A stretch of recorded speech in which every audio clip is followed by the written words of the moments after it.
السلام علیکم ورحمۃ اللہ وبرکاتہ۔ الحمد للہ رب العالمین، والصلاة والسلام على اشرف الرسل وخاتم الانبیاء والمرسلین وعلى آلہ واصحابہ اجمعین، اما بعد فاعوذ باللہ من الشیطان الرجیم، بسم اللہ الرحمن الرحیم۔ لقد ارسلنا رسولنا بالبینات وانزلنا معهم الكتاب والمیزان لیقوم الناس بالقسط۔ صدق اللہ العظیم۔ قابل قدر سامعین محترم، اللہ رب العزت نے جو دین متین اس امت کو عطا فرمایا ہے، اس کی جہاں دیگر امتیازی خصوصیات ہیں، وہیں پر اس کے اجتماعی نظم کے حوالے سے اللہ رب العزت نے ایک ایسا نظام اس امت کو عطا فرمایا ہے کہ جس کے ذریعے سے معاشرے کے اندر استحکام کا پیدا ہو جانا یقینی امر ہے۔ وہ نظام حقوق اور فرائض کا نظام ہے کہ ہر انسان اپنی ذمہ داریوں سے آگاہ ہو، اور صرف یہ نہیں کہ اپنی ذمہ داریوں سے آگاہ ہو، بلکہ اس کے اوپر جو عائد ذمہ داریاں ہیں ان کو پورا کرنے کی بھی بھرپور کوشش کرے۔ ہر انسان یہ دیکھے کہ میرے اوپر اللہ رب العزت کی طرف سے کیا کیا ذمہ داریاں عائد کی گئی ہیں، کیا کیا میرے فرائض ہیں۔ آج عدم استحکام کا ایک بہت بڑا سبب یہ بھی ہے کہ ہم اپنے حقوق سے تو آگاہ ہوتے ہیں کہ میرا یہ حق ہے، میرا یہ حق ہے، لیکن اپنے فرائض اور اپنی ذمہ داریوں سے غافل ہیں۔ ہر فرد اپنے حقوق کی بات کرتا ہے، اپنے حق کی بات کرتا ہے، لیکن اس طرف اس کی توجہ نہیں ہے کہ کسی کا بھی کوئی حق میری طرف متوجہ تھا۔ یہ بڑا شاندار نظام شریعت اسلامیہ نے ہمیں عطا فرمایا ہے کہ جس کے اندر انسان کو اگر ہم ان حقوق کو عدد کے اعتبار سے سمجھنے کے لیے 3 حصوں میں تقسیم کریں تو ہمیں بڑی آسانی سے حقوق اور فرائض کا نظم سمجھ آ سکتا ہے۔ ہر انسان، اس کے اوپر پہلا حق اللہ کا حق ہے، دوسرے نمبر پر اللہ کی مخلوق، ان کے کچھ حقوق بھی اس کی طرف متوجہ ہیں، جن کو ہم حقوق العباد کہتے ہیں عام طور پر۔ اور تیسری چیز، وہ انسان کا اپنے نفس کا اس کے اوپر بھی ایک حق ہے۔ حدیث پاک کے الفاظ ہیں، ان لنفسک علیک حق وان لربک علیک حق، اور آگے بڑی تفصیل کے ساتھ حدیث مبارکہ میں حضور اکرم صلی اللہ علیہ وسلم نے بندوں میں سے بعض لوگوں کے حقوق اس حدیث میں بیان فرمائے۔ مثلا یہ فرمایا، ان لضیفک علیک حق وان لاہلک علیک حق، کہ اے انسان، تیرے رب کا تیرے اوپر حق ہے، تیرے نفس کا تیرے اوپر حق ہے، تیرے مہمان کا تیرے اوپر حق ہے، تیرے گھر والوں کا تیرے اوپر حق ہے۔ یہ ایک حدیث کے الفاظ میں بیان کر رہا ہوں،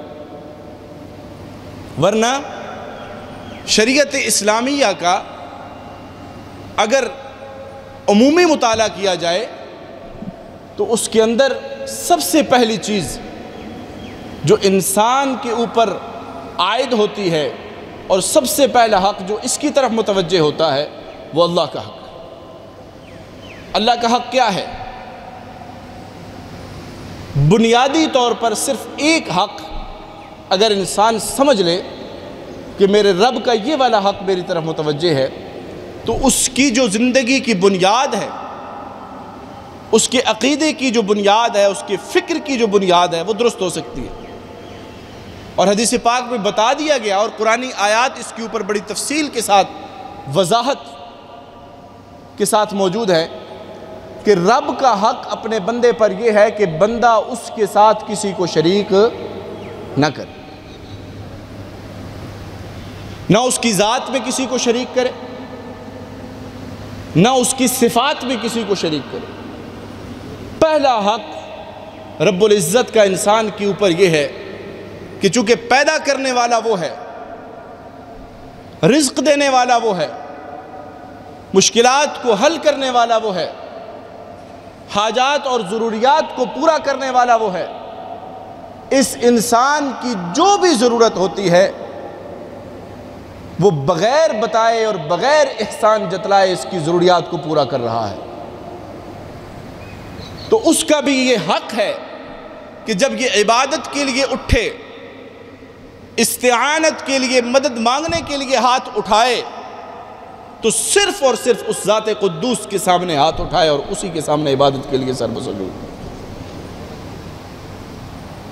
ایسا نہ ہو کہ رزق رب کا دیا ہوا استعمال کرے، صحت اس کی دی ہوئی، جوانی اس کی دی ہوئی، ہر نعمت اس کی دی ہوئی، اور جب باری عبادت کی آئے، جب باری پکارنے کی آئے، جب باری وفاداری نبھانے کی آئے تو اس وقت ساری نعمتیں رب کی استعمال کرتے ہوئے بھی غیر اللہ کے سامنے جھک جائے یا غیر اللہ کے سامنے ہاتھ اٹھائے یا اللہ کے غیر سے مدد مانگے تو ذات قدوس کی غیرت یہ بات گوارا نہیں کرتی۔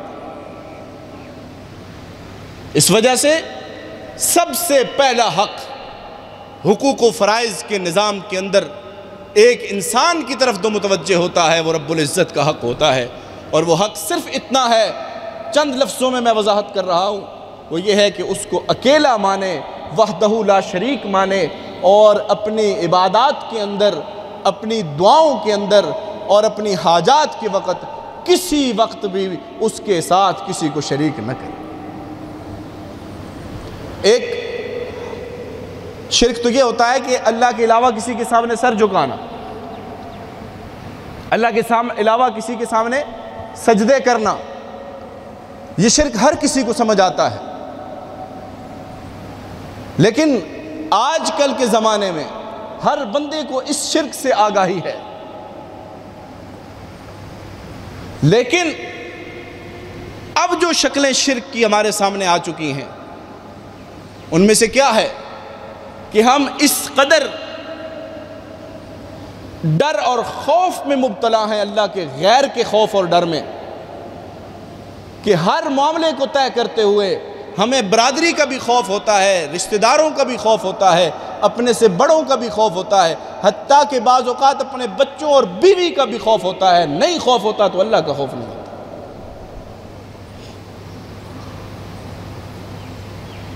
اور عبادت کرتے ہوئے بھی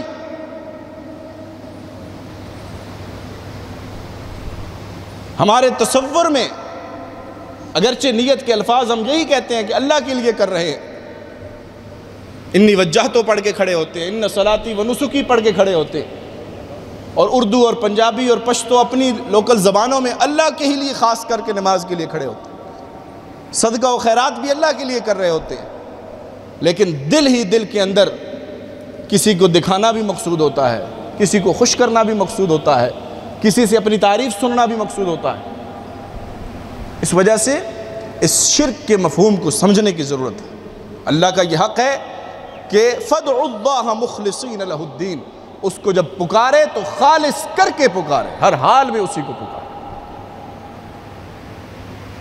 یہ بنیادی چیز۔ اس کے بعد اس کے بندوں کے حقوق کی طرف آئیے۔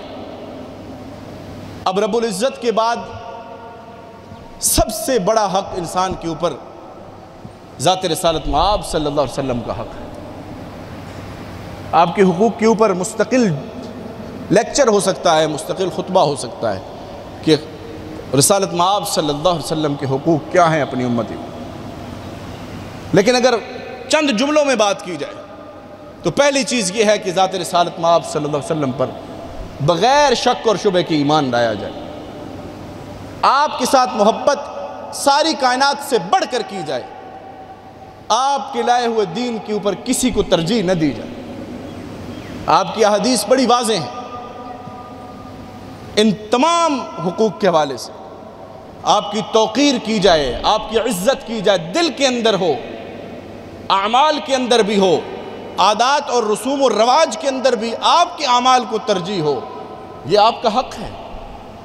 آپ نے فرمایا تم میں سے کوئی شخص اس وقت تک کامل مومن نہیں ہو سکتا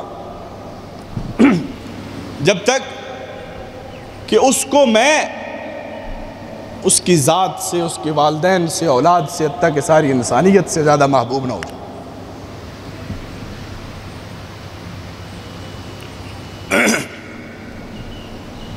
دوسرے نمبر پر آپ نے فرمایا تم میں سے کوئی شخص اس وقت تک کامل مومن نہیں ہو سکتا جب تک کہ اس کی خواہشات اس دین کے تابع نہ ہو جائیں جو میں لے کر آیا ہوں۔ یہ آپ کا حق ہے۔ آپ کے فیصلوں کے اوپر اطمینان کا اظہار یہ آپ کا امتی پر حق ہے۔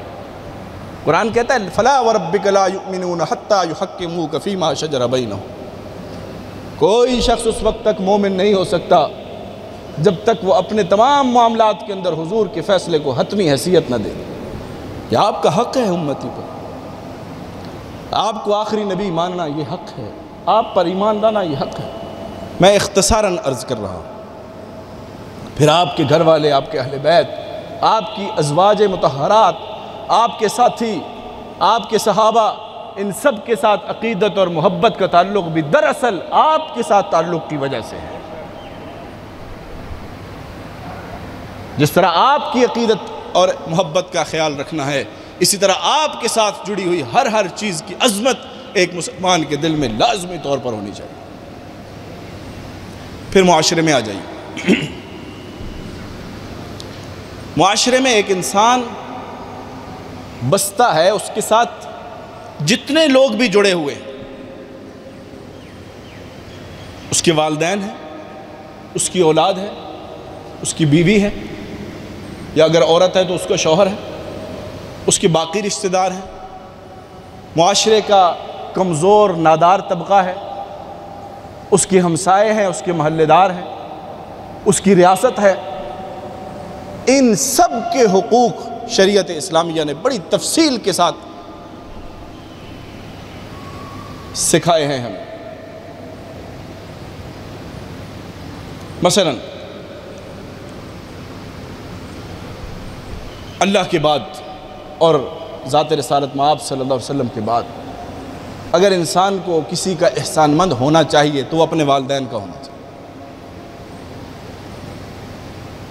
اور قرآن مقدس میں اللہ رب العزت نے کئی جگہ پر یہ مضمون اسی انداز سے بیان فرمایا۔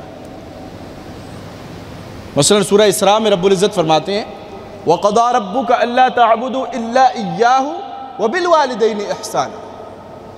رب العزت نے یہ فیصلہ فرما دیا کہ تم اللہ کے علاوہ کسی کی عبادت نہیں کرو گے اور اپنے والدین کے ساتھ بھلائی والا سلوک کرو۔ اور پھر فرمایا لَا تَقُلْ لَهُمَا أُفٍّ وَلَا تَنْهَرْهُمَا۔ یہ ان کے حقوق بیان ہو رہے ہیں۔ اور یاد رکھیے گا یہ دو ہستیاں انسان کی زندگی میں ایسی ہیں کہ جن کے حقوق کو بیان کرتے ہوئے اللہ رب العزت نے سورہ لقمان کے اندر ان الفاظ کا انتخاب فرمایا کہ حضرت لقمان جب اپنے بیٹے کو نصیحت فرما رہے ہیں تو وہاں پر کیا فرماتے ہیں وَإِن جَاهَدَاكَ عَلَىٰ أَن تُشْرِكَ بِي مَا لَيْسَ لَكَ بِهِ عِلْمٌ۔ فلا تطعهما، کہ اگر تمہارے والدین تمہیں رب العزت کے ساتھ کسی کو شریک کرنے پر اکسائیں اور ابھاریں تو لا تطعهما، ان کی یہ بات نہیں ماننی، لیکن وصاحبهما فی الدنیا معروفا، لیکن ان کے ساتھ دنیا کے اندر بھلے طریقے سے رہنا۔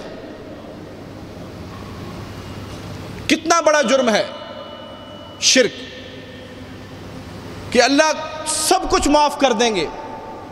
قیامت والے دن فرمایا کہ اگر میری مشیت ہوئی تو میں سب کچھ معاف کر دوں گا، لیکن ایک گناہ ایسا ہے جو میں کسی صورت میں برداشت نہیں کروں گا، اور وہ گناہ کیا ہے؟ ان اللہ لا یغفر ان یشرک بہ ویغفر ما دون ذلک لمن یشاء۔ اللہ رب العزت سب بخش سکتے ہیں، بخش دیں گے، لیکن شرک کو کبھی نہیں بخشیں گے۔ اتنا بڑا گناہ ہے۔ اور اس آیت میں رب العزت نے فرمایا کہ اگر والدین اپنی اولاد کو اس گناہ پر بھی اکسائیں تو ان کی یہ بات تو نہیں ماننی، لیکن اس کے باوجود ان کے ساتھ احترام اور بھلے طریقے کے ساتھ رہنا۔ یہ والدین کا حق ہے۔ یہ باتیں میں کیے جا رہا ہوں، ہم اپنا محاسبہ بھی کرتے جائیں، اس کا اطلاقی پہلو بھی سوچتے جائیں کہ ہماری زندگی میں کیا اللہ کے حقوق ہم ادا کر رہے ہیں؟ ہماری عبادات میں اور معاملات میں ہر معاملے میں کیا رب العزت کو وحدہ لا شریک ہم مان رہے ہیں؟ عبادات کے اندر، معاملات کے اندر، گھریلو زندگی کے اندر، معاشرتی زندگی کے اندر، معاشی زندگی کے اندر کیا رسول اللہ صلی اللہ علیہ وسلم کے حقوق کو ہم سامنے رکھ کر فیصلے کر رہے ہیں؟ اور اپنے گھر کے اندر کیا ہم اپنے والدین کے حقوق کو پورا کر رہے ہیں؟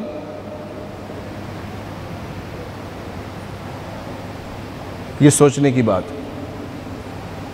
پھر اس کے بعد گھر میں زوجین ہیں، میاں بیوی، ان کے ایک دوسرے پر حقوق ہے۔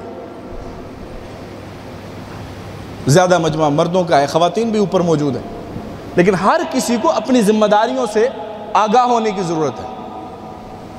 حدیث پاک کے الفاظ ہیں الا کلکم راع وکلکم مسئول عن رعیتہ، تم میں سے ہر ایک نگہبان ہے اور اپنی رعایا کے بارے میں اس سے سوال کیا جائے۔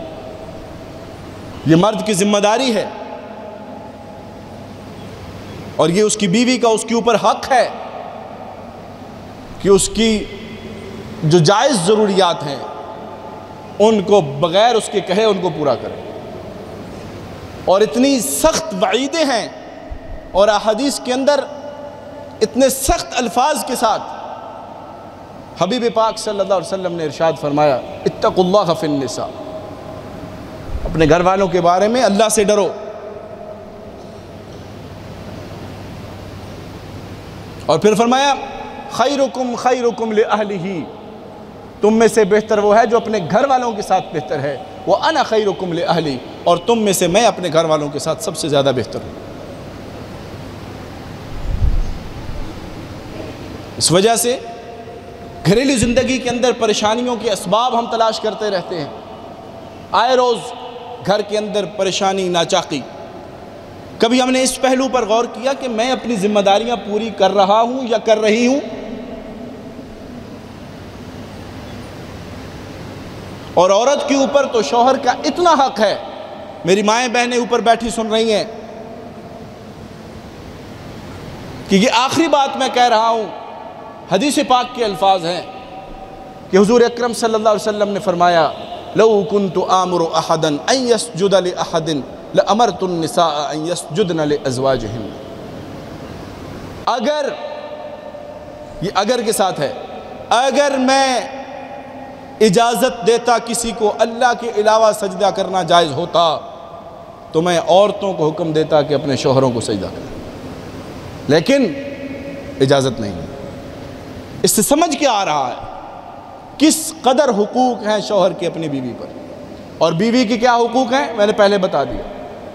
قرآن کہہ رہا ہے عاشروہن بالمعروف، ان کے ساتھ بھلے طریقے کے ساتھ رہو، اچھے طریقے کے ساتھ ان کے ساتھ تعامل کرو، یہ ان کا حق ہے۔ اور ان کی ذمہ داری کیا ہے کہ وہ کسی طور پر بھی اپنے شوہر کے ساتھ بے وفائی نہ کریں، یہ ان کی ذمہ داری ہے۔ اور مرد کا بھی یہ فرض ہے اور یہ اس کی ذمہ داری ہے کہ وہ بھی اپنی گھر والی کے ساتھ اچھے طریقے کے ساتھ رہے اور وفاداری کے ساتھ تعامل کرے۔ سامعین محترم، پھر اولاد ہے، گھر کے اندر چلے جائیے مزید آگے، اولاد کے اپنے والدین کے اوپر کیا کیا حقوق ہے۔ سب ماشاءاللہ بڑی عمر کے حضرات تشریف فرما ہیں، اکثر صاحب اولاد ہیں، اس بات کا سے آگاہی ہونی چاہیے کہ ہماری اولاد کے ہمارے اوپر کیا کیا حق ہے۔ پہلا حق تو شریعت نے بتایا کہ ان کا اچھا نام رکھیں۔ اس پہلو پر بات شروع ہو جائے تو اسی پر ہی بہت وقت لگ جائے گا کہ آج کل ہم نام کس طرح کے رکھ رہے ہیں۔ ہر کسی کو اس بات کی فکر ہوتی ہے کہ میں منفرد نام رکھوں، اس کا کوئی مفہوم ٹھیک بنے نہ بنے، لیکن نام منفرد رکھنا ہے جیسا پہلے کسی نے نہیں رکھا۔ اور ایسے ایسے غلط نام جو ہے وہ آ رہے ہیں، اس وجہ سے یہ اولاد کا حق ہے کہ نام اچھا رکھے والدین اس کا، پھر ان کی اچھی تربیت کریں، یہ ان کا حق ہے۔ آج ہم ان کی اچھی تربیت کی بجائے ان کے فیوچر کے بارے میں بڑے فکر مند ہیں۔ ہر والدین کو یہ فکر ہے کہ میرے بچوں کا فیوچر برائٹ ہو جائے، مستقبل اچھا ہو جائے، اور مستقبل کا نام ہم نے اپنے طور پر یہ طے کر رکھا ہے کہ ان کی جو 20-22 سال کے بعد کی زندگی ہے اس میں ان کی معاشی پریشانیاں نہ ہوں ان کو، بس ہم نے یہ طے کر رکھا۔ اکثر گھروں کے اندر جو بچوں کے مستقبل کی بات ہو رہی ہوتی ہے وہ ان کے مستقبل میں صرف معاشی حوالے سے گفتگو اور ڈسکشن ہو رہی ہوتی ہے۔ کھائے گا کیا، اس کی شادی کیسے ہوگی، اس کا گھر کیسے بنے گا۔ یعنی ہم اتنے نادان ہیں ہم کہ ہم نے مستقبل کو بہتر کرنے کے لیے مستقبل کی تعریف کو ہی محدود کر دیا۔ مستقبل اور فیوچر کسے کہتے ہیں؟ آج کے بعد آنے والا سارا زمانہ فیوچر ہے اور مستقبل ہے۔ تو کیا 22-23 سال سے لے کر آگے ایوریج عمر اگر آپ 70 بھی لگا لیں تو 45-50 سال کے بارے میں ہم فکر مند ہیں، لیکن مرنے کے بعد کی جو ابدالآباد کی زندگی ہے اس کے حوالے سے ہم اپنی اولاد کو کیا دے رہے ہیں؟ ان کے بارے میں کبھی ہم نے سوچا؟ یہ ان کا حق تھا ہمارے اوپر کہ ہم ان کے اس مستقبل کے بارے میں بھی سوچیں۔ لیکن ہماری ساری گفتگو کا محور ان کی 22-23 سال کی زندگی سے لے کر 50-60 سال کی زندگی کے درمیان کے جو ان کے معاشی مسائل ہیں ان کے اوپر، اسی کے لیے ہم تعلیم کی بھی وہی لائن منتخب کرتے ہیں، ہم تجارت کے لیے اور بزنس کے لیے بھی ایسے خطوط کا انتخاب کرتے ہیں کہ جہاں پر ان کا مستقبل مالی اعتبار سے مستحکم ہو۔ حالانکہ یہ وہ چیز ہے جس میں باوجود اس کے کہ رب العزت نے انسان کو مکلف بنایا ہے کوشش کا اور سعی کا، لیکن حتمی فیصلہ اور حتمی وعدہ اللہ نے اپنے ذمہ لیا ہوا ہے کہ میں رزق دوں گا۔ والرزاق ذو القوۃ المتین، اس کی ہمیں فکر ہے، لیکن جس کا تعلق 100% اس انسان کی سعی اور کوشش کے ساتھ ہے، وہ مرنے کے بعد والی زندگی ہے، اس کے حوالے سے ہم بے فکر ہیں۔ اکثر والدین سے جب بات ہوتی ہے بس یہ ہم بچوں کے مستقبل کے بارے میں بڑے فکر مند ہیں، مستقبل کی تعریف کو محدود کر لیا ہے ہم نے۔ سامعین محترم،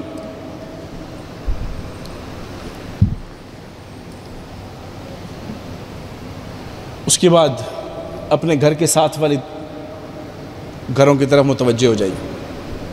پڑوسی کا کیا حق ہے، ہمسائے کا کیا حق ہے۔ مختصر الفاظ میں اتنی بات کہوں گا، ایک صحابی فرماتے ہیں حضور اکرم صلی اللہ علیہ وسلم نے ارشاد فرمایا کہ جبرائیل علیہ السلام جب مجھے پڑوسی کے حقوق بتا رہے تھے تو مجھے یہ گمان ہوا کہ کہیں یہ اس کو وراثت میں بھی حقدار نہ بنا دے۔ آج ہم نے اپنے پڑوسیوں کے حقوق کے اوپر کبھی سوچا ہی نہیں کہ ان کا بھی کوئی حق ہماری طرف متوجہ ہے۔ اور یاد رکھیے گا، بات اس کے اوپر اگر حقوق کے اوپر کرتے جائیے تو بہت وقت مزید اس پہ لیا جا سکتا ہے، لیکن اصل بات یہ ہے جس کو سمجھنے کی ضرورت ہے، وہ یہ ہے کہ یہ دونوں چیزیں، حقوق اور فرائض، یہ ساتھ ساتھ چلتی ہیں۔ آج ایک ٹرینڈ ہے پوری دنیا کے اندر، ہمارے معاشرے میں بھی وہ بات آ گئی، حقوق مانگنے ہیں، حقوق مانگنے ہیں۔ حقوق مانگنے سے پہلے یہ تو سوچے انسان کہ میں نے فرائض پورے کیے، میرے ذمے جو اللہ نے ذمہ داریاں لگائی ہیں، اللہ کا کوئی حق ہے، نبی کا کوئی حق ہے، معاشرے کا کوئی حق ہے، والدین کا کوئی حق ہے، رشتہ داروں کا کوئی حق ہے، میں نے وہ پورا کیا ہے۔ اپنے حقوق مانگنے کے لیے میں کھڑا ہو گیا۔ ہر تحریک اسی چیز پہ چل رہی ہے، اس کے حقوق نہیں مل رہے، میرے حقوق نہیں مل رہے، حقوق مانگنے کی دوڑ ہے۔ فرائض ادا کرنے کی اور ذمہ داریاں پوری کرنے کی کوئی فکر نہیں۔ حالانکہ اگر حق اللہ نہ کرے انسان کو نہ بھی ملا تو اس پہ تو اجر ہے، لیکن اگر فرض ادا نہ کیا تو پھر خسارہ اور ہلاکت ہی۔ اس وجہ سے سامعین محترم، اس بات کی طرف بڑی شدت سے توجہ دینے کی ضرورت ہے کہ ہمارے معاشرے کے اندر جہاں عدم استحکام کے دیگر اسباب ہیں، ان میں سے ایک بہت بڑا سبب یہ ہے کہ ہم اپنی ذمہ داریوں سے غافل ہیں اور دوسروں کے حقوق سے بھی ہم غافل ہیں۔ تو اس کی ضرورت ہے کہ انسان ہر لحظہ ہر گھڑی اس بات کی طرف غور اور فکر جاری رکھے کہ کس کا کیا حق میری طرف متوجہ ہے اور کس قدر میں نے اس کو پورا کیا ہے، میں نے اپنی ذمہ داریاں کس قدر پوری کی ہیں۔ اور اللہ رب العزت سے دعا ہے کہ اللہ کریم ہمیں اپنی ذمہ داریوں کو سمجھنے کی اور ان کو صحیح معنوں میں ادا کرنے کی توفیق نصیب فرمائے، دوسروں کے حقوق کو سمجھنے کی اور ان حقوق کو پورا کرنے کی ہمیں توفیق نصیب فرمائے۔ اقول قولی ھذا استغفر اللہ لی ولکم ولسائر المسلمین۔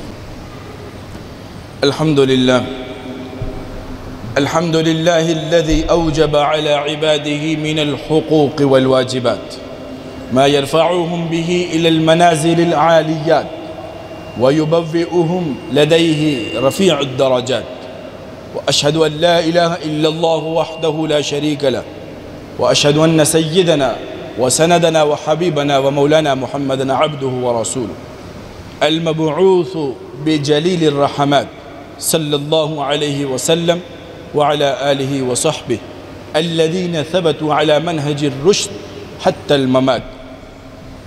أما بعد، فيا عباد الله، اتقوا الله ربكم الذي إليه منقلبكم وبيده الجزاء على ما تقدمون من أعمال، واعلموا أن جميع معتقدات الإنسان وتصرفاته وما يصدر عنه من أقوال وأفعال لا بد أن تكون وفق منظومة الحقوق والواجبات القائمة على إعطاء كل ذي حق حقه. فالإنسان مطالب أن يبذل الواجب الذي عليه مثل ما يطالب غيره بالحق الذي له، فالموازنة بين الأمرين أمر لا بد منه ليصل المرء إلى منهج القسط الذي أرسل الله رسوله ليقوم الناس به. فقال تعالى: لقد أرسلنا رسلنا بالبينات وأنزلنا معهم الكتاب والميزان ليقوم الناس بالقسط وأنزلنا الحديد فيه بأس شديد ومنافع للناس وليعلم الله من ينصره ورسله بالغيب إن الله قوي عزيز. إن منظومة الحقوق والواجبات في الإسلام تدهش اللب من بديع إحكام التشريعات الربانية عظمة وتنظيما وتواؤما ما بين متطلبات الروح والجسد.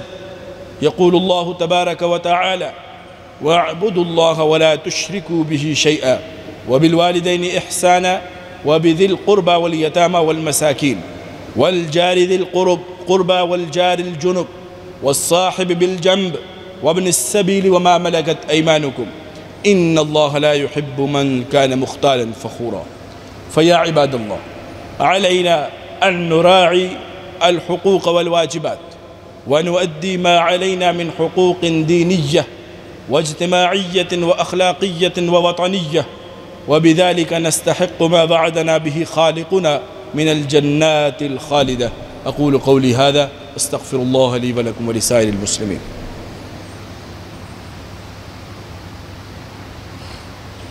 إن الحمد لله نحمده ونستعينه ونستغفره ونؤمن به ونتوكل عليه، ونعوذ بالله من شرور أنفسنا ومن سيئات أعمالنا، من يهده الله فلا مضل له ومن يضلله فلا هادي له، وأشهد أن لا إله إلا الله وحده لا شريك له، وأشهد أن سيدنا وحبيبنا ومولانا محمدا عبده ورسوله. أما بعد، فأعوذ بالله من الشيطان الرجيم. بسم الله الرحمن الرحيم. إن الله وملائكته يصلون على النبي يا أيها الذين آمنوا صلوا عليه وسلموا تسليما. اللهم صل على سيدنا ومولانا محمد وعلى آل سيدنا ومولانا محمد بعدد من صلى وصام، وبعدد من قعد وقام، وصل كذلك على جميع الأنبياء والمرسلين، وعلى الملائكة المقربين، وعلى الصحابة رضوان الله تعالى عليهم أجمعين، خصوصا على الخلفاء الراشدين المهديين أبي بكر وعمر وعثمان وعلي رضي الله تعالى عنهم أجمعين. اللهم اغفر للمؤمنين والمؤمنات والمسلمين والمسلمات الأحياء منهم والأموات، إنك سميع قريب مجيب الدعوات. اللهم انصر الإسلام والمسلمين، اللهم أيد الإسلام والمسلمين، اللهم انصر من نصر دين محمد صلى الله عليه وسلم وجعلنا منهم، واخذل من خذل دين محمد صلى الله عليه وسلم ولا تجعلنا معهم. اللهم اشف مرضانا ومرضى المسلمين، اللهم اشفنا وارحمنا كله، اللهم استر عوراتنا وآمن روعاتنا، اللهم طهر قلوبنا من النفاق، وأعمالنا من الرياء، وألسنتنا من الكذب، وأعيننا من الخيانة، إنك تعلم خائنة الأعين وما تخفي الصدور.